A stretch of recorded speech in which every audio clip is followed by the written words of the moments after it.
内底叔叔健康继续来看到家己破主有一个10岁查甫囡仔和老母冤家船赌气离家出走，老母发觉了后，着急赶紧要找警察来斗找人，找差不多2点外钟了后拢找无，落尾有一个警察已经下班啦，伫咧便利超商找到伊，赶紧甲伊抱转去警察局。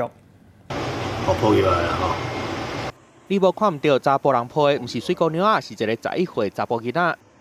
要转到厕所那边吗？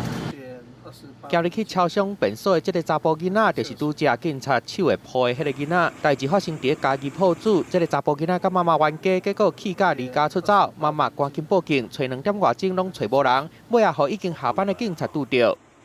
同事他穿着便服，然后刚好下班肚子饿到旁边的超商，发现了一名男人坐在里面，跟我们要寻找的对象蛮像的，后来就打电话回来派出所，请同仁村事过去支援。